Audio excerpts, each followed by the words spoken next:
Welcome to the Alpha Male 2.0 podcast. I am Caleb Jones. This is Alpha Male 2.0, freedom-focused lifestyle designed for men, dating multiple attractive women without any cheating or lying, location-independent income, the freest lifestyle available to the modern man today. I have another podcast, actually two other podcasts that are also weekly like this podcast. One is called the Sovereign CEO Podcast, where I talk about the business aspects of Alpha Male 2.0, and that's over at calebjones.com/podcast. You can subscribe over there. I have another podcast, a third one called Unchained Business that I do with Billy, who is someone on my team, another successful business owner. And if you can find that, at the moment, I don't have links in front of me for that, but you can find that at my Sovereign CEO YouTube channel. See that podcast there. Several months ago, I believe, I did a podcast here on Conan. And what I learned from Conan, what I appreciated about Conan, specifically Conan the Barbarian, the 1981 or 82 movie. And a lot of you really liked that podcast and wanted me to do something like that again. This podcast is going to be similar but different. This is about my number one all-time favorite fictional character that had the most influence on me. Now, that might be, you could argue as a child, and I've done a podcast on this, that as a child, the fictional character that had the most influence on me was Indiana Jones, number one. Number two would be the 1960s version of Captain Kirk as a child. But this is deeper. This is more the young adult Caleb and the forming Caleb. And this is a fictional character from a series of books. There are no TV shows or movies for this, which means that unlike Conan, you all know who Conan is. Even if you haven't watched a Conan movie, you know who Conan is. Most of you, the vast majority of you listening to this podcast, are going to have no idea who this person is. So it's up to me to explain to you who this person is. And I don't know if this will have the same kind of punch that the Conan podcast had, but this is a character that had much more and still has much more meaning to me than Conan has or ever will. And that character is Corwin of Amber. Now, he is from a series of books called the Amber Chronicles, written by Roger Zelazny. I believe he wrote these in the early to mid 1970s. The Amber Chronicles is a total of 10 books. They are short because back then they didn't write big, thick books. The first 5 books are about Corwin. The second 5 books are about Merlin, who is his son. The first 5 books are one of the best fantasy, somewhat sci-fi, but mostly fantasy series ever written. I strongly recommend it. If you like fantasy, even if you like sci-fi, strongly recommend you read the first 5 books of the Amber Chronicles written by Roger Zelazny. The first book, if you're Googling around or searching around, is called 9 Princes in Amber. And the good news is these are very short books as compared to books today.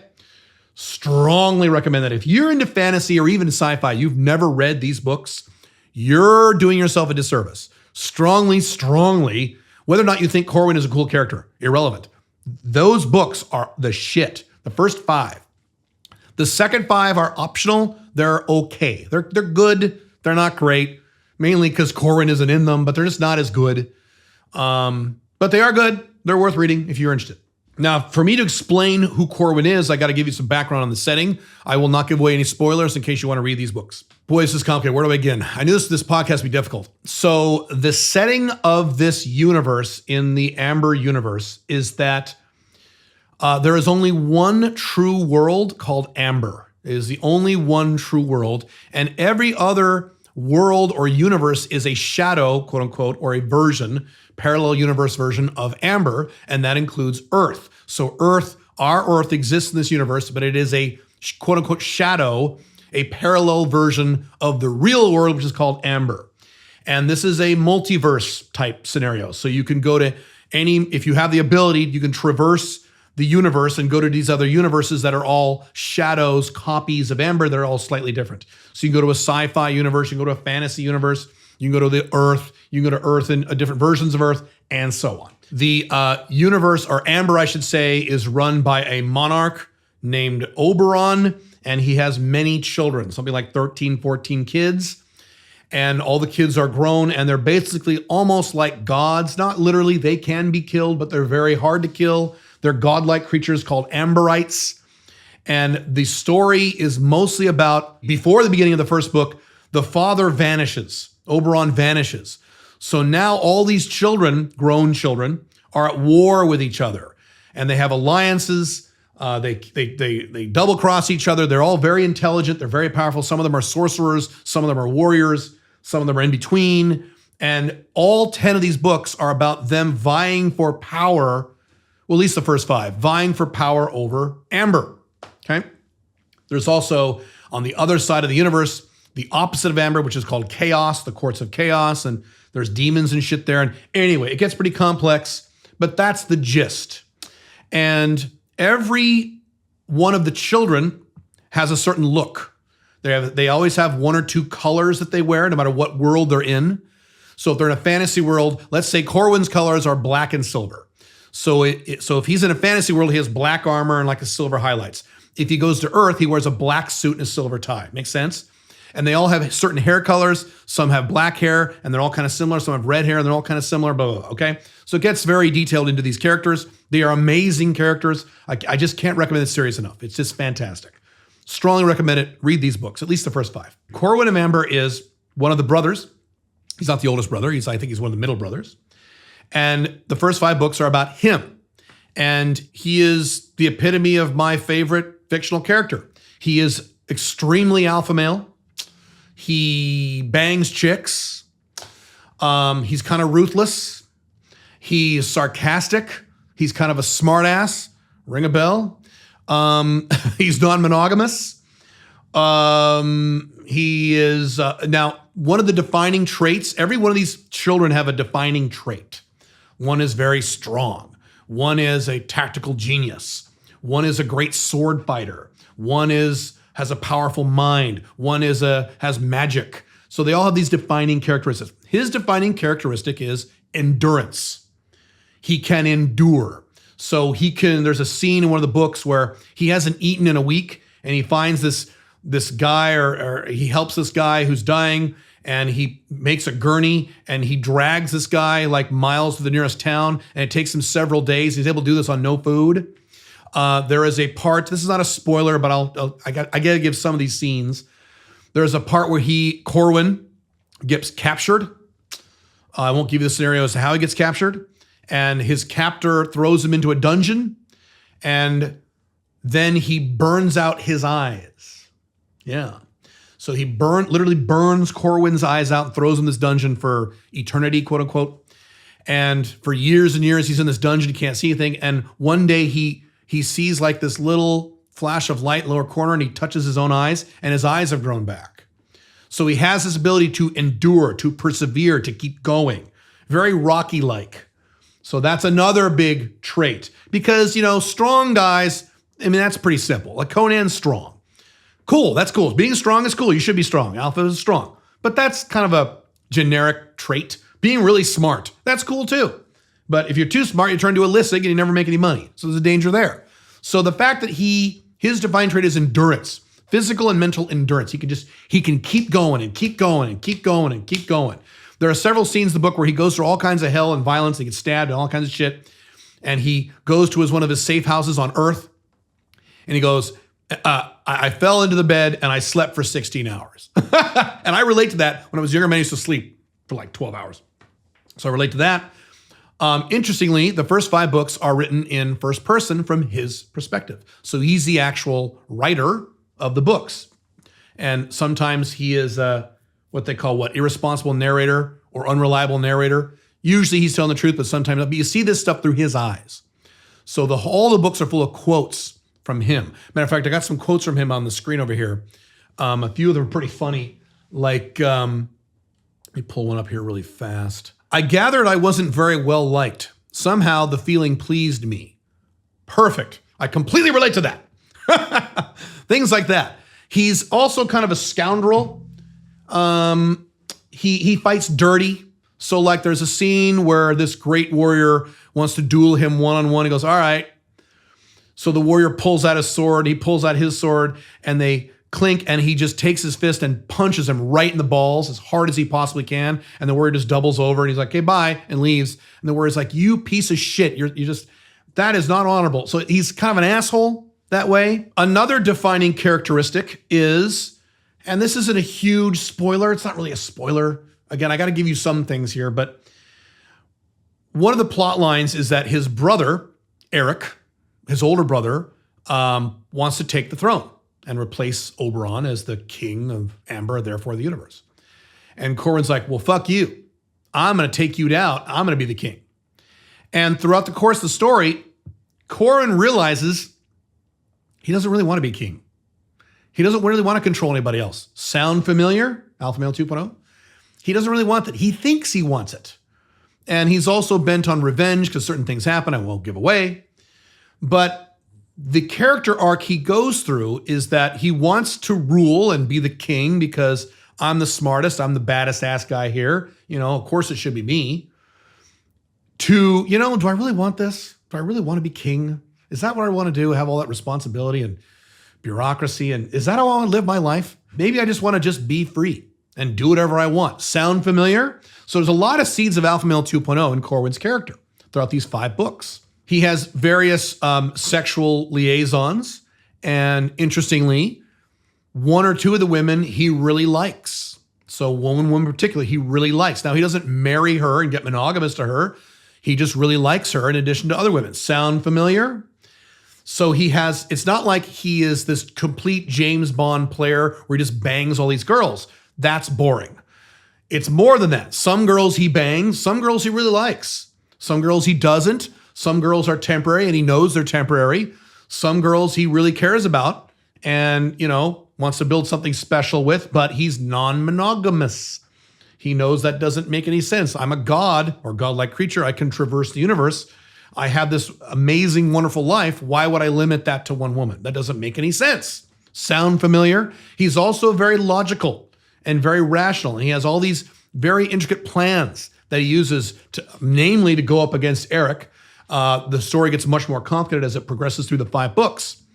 But he is very methodical. He sits down and writes things out and he plans things out in his head and he focuses on what science works in certain worlds. For example, this is one of the interesting aspects of this world, is that certain things work in certain universes. So if you go to a sci-fi universe, you have laser guns like a Star Wars universe. If you take that to a fantasy world, the science behind what makes the laser gun work doesn't work anymore. Okay?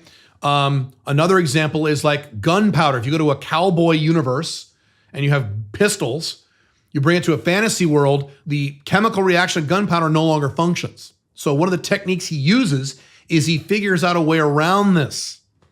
Won't give it away, but it's awesome. A lot of really cool action scenes in these books. These are very guy alpha male books. As a matter of fact, you can, if you want, just remember this, you can listen to the abridged version that is spoken by Roger Zelazny, the guy who actually wrote the books. And he's got kind of a deep, low voice, so it actually kind of works. I don't think I recommend that. I guess you could if you want to do this cursory, because it's the abridged version. It leaves a lot out, but you could listen to those. Those are available on the internet, I'm sure, somewhere. Another aspect of Corwin is that he never takes anything too seriously. Not never, rarely. So even in life or death scenarios, combat scenarios, violent scenarios, he's kind of a smartass, and he jokes around a lot. Sound familiar? And so he'll make these silly jokes at times that you wouldn't expect someone to make a silly joke. Not silly joke. He's not silly. He's not silly at all. He's sarcastic. He's smart. And because the writer is very smart, so he's smart. So that's another aspect of him that I really internalized when I read his books. And these are books I've read and reread over and over and over again. My daughter has read them. I don't know if my son has read them, but my daughter certainly has. They're just fantastic. And if you look at pictures of Corwin of Amber, if you do a Google image search for Corwin of Amber and look at how he looks, again, his colors are black and silver. You might notice a distinct similarity between how he looks and how the character of Black Dragon looks in Black Dragon and Pink Firefly, my comic book. That was not intentional, but that was out of my subconscious.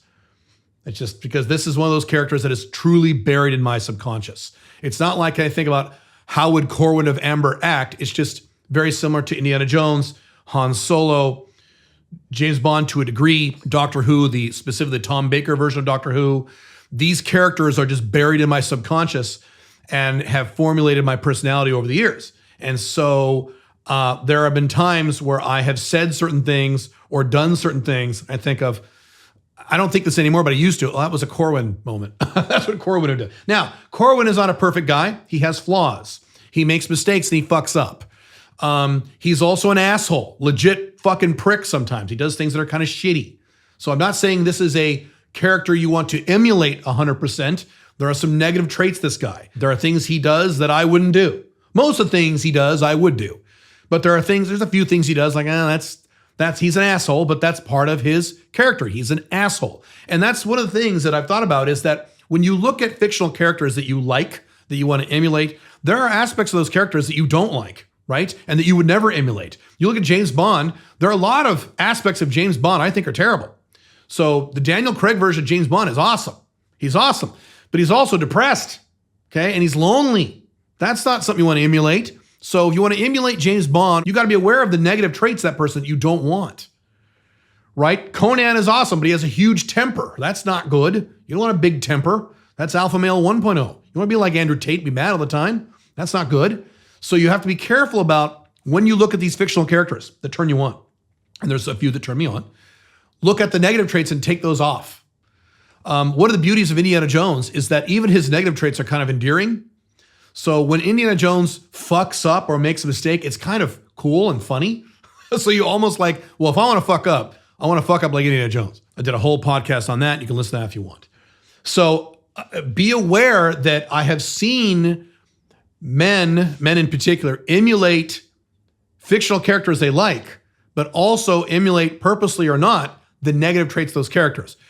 Case in point, Rick from Rick and Morty. Let's talk about that for a minute. A lot of people who watch Rick and Morty and think Rick is awesome don't realize that Rick is a caricature. The authors of that show, the writers of that show, and yes, the first few seasons were amazing, the latter few seasons have not been that good, but whatever, are showing Rick as a negative. This is what you don't want to be like, not something to emulate. And so a lot of the negative traits of Rick from Rick and Morty, a lot of like online internet trolls or guys or nerds will emulate thinking that's cool. No, that's actually not cool. It's cool he's smart and resourceful. It's not cool that he's depressed and he's a nihilist and he doesn't have, life has no meaning and all that shit. That's not cool. You don't want to emulate that. So if you follow my advice, my recommendation, and you read these 5 books, don't think that everything Corwin does, Caleb thinks is a good idea. I'm not saying that. I'm saying as a general character, I love him. He's wonderful. He's my favorite fictional character of all time. But that doesn't mean I agree with literally everything he does. I had to make that distinction years ago when I used to talk a lot about Ayn Rand, when I talk more about politics. I agree with, 80, 90% of what Ayn Rand has said, her philosophies. But there's always some guy who says, Ayn Rand worshipped a serial killer and Ayn Rand did it. And I'm like, yeah, I don't agree with literally everything that ever came out of Ayn Rand's mouth. Just because I support someone and like someone does not mean I agree with 100% everything they do.